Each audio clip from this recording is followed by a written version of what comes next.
Hello दोस्तों, विशिष्ट short hand channel पर आप सभी का बहुत बहुत स्वागत है।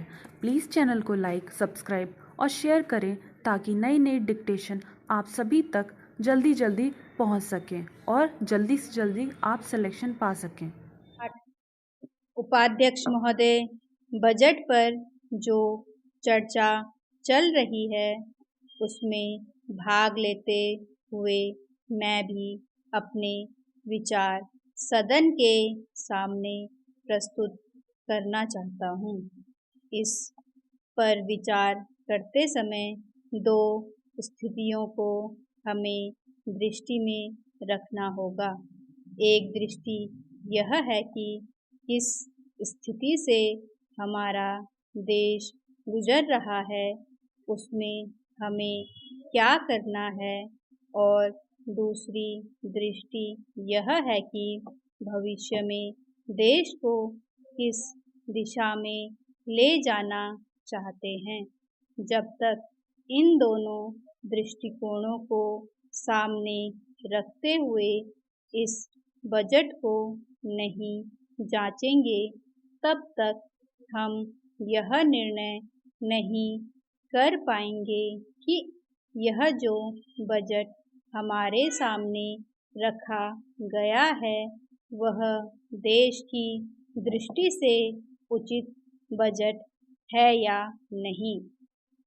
जब मैं इस समय की स्थिति को देखता हूँ तो मेरे सामने देश की संकटकालीन स्थिति आ जाती है। किस तरह से चीन और पाकिस्तान की तरफ से हमको धोखा है, किस तरह से वे देश पर हमला करना चाहते हैं और किस तरह से हमारी आपसी एकता को मिटाकर हमको लड़ाकर देश में देशद्रोह फैलाना चाहते हैं। इसके साथ ही साथ जब मैं पिछले बजट को सामने रखता हूँ तो मुझे यह कहना पड़ता है कि आज का बजट चाहे जिस स्थिति में भी रखा गया हो, बहुत सुंदर बजट है। एक ईमानदार कोशिश हमारे वित्त मंत्री महोदय ने इस बजट को तैयार करते समय की है, लेकिन एक राजनीतिज्ञ की दृष्टि से जब मैं देश के भविष्य की ओर देखता हूँ तो मुझे यह कहने में कोई संकोच नहीं होता है कि कोई विशेष समाधान इस बजट से नहीं निकलता। मैं जिस पार्टी से संबंध रखता हूँ उसका जो उद्देश्य है उसको सामने रखते हुए मैं यह कह सकता हूँ कि जो हमारे सामने आदर्श हैं वे सब आज ही पूरे नहीं हो सकते। हमारे वित्त मंत्री या हमारी सरकार आज ही सब कुछ नहीं कर सकती या स्वर्ग लाकर हमारे सामने खड़ा नहीं कर सकती, लेकिन फिर भी यह मैं अवश्य देखना चाहता हूँ कि हमारे देश के आगे क्या है। जिस दिशा में हम आगे नहीं बढ़ रहे हैं उसे देखकर मुझे निराशा अवश्य होती है।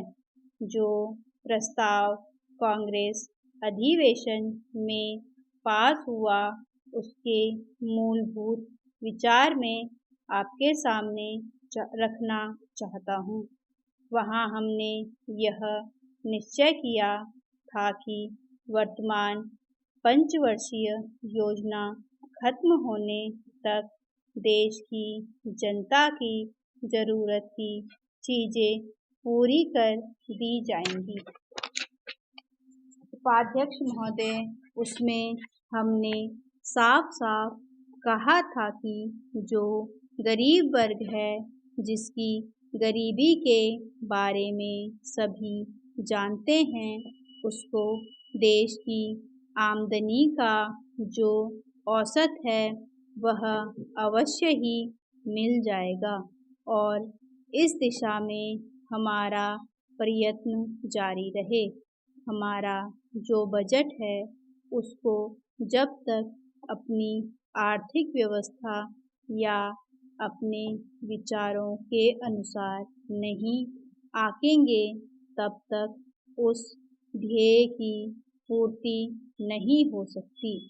यदि इस दृष्टि से अपने बजट को देखते हैं तो हम इसे न अधिक और न कम नंबर दे सकते हैं। मेरी प्रार्थना यह है कि सरकारी या सरकार जिन संस्थाओं को सहयोग देती है, उन्हें आदेश दिया जाए कि वे देश की उन्नति का विचार करें, परंतु खाने की पुष्टि देकर नहीं।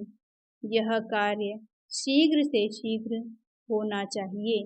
इसका कारण यह है कि उच्च श्रेणी आम जनता का आदर्श होती है और जो कुछ उच्च श्रेणी के लोग करते हैं उसकी नकल कनिष्ठ श्रेणी के लोग करते हैं। इसीलिए यह काम पहले उच्च श्रेणी पर हो जाए तो आम जनता पर उसका प्रभाव अवश्य गहरा पड़ेगा।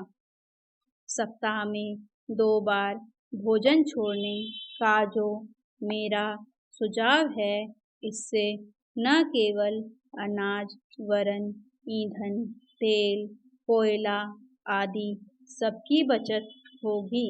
भोजन छोड़ने के अलावा अन्न बचाने का और भी एक तरीका है, वह भी सामूहिक सामाजिक श्रेणी पर किया जा सकता है।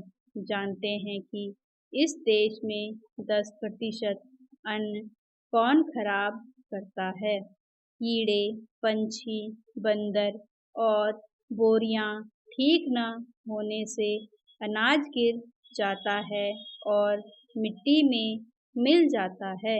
यह विचारणीय है।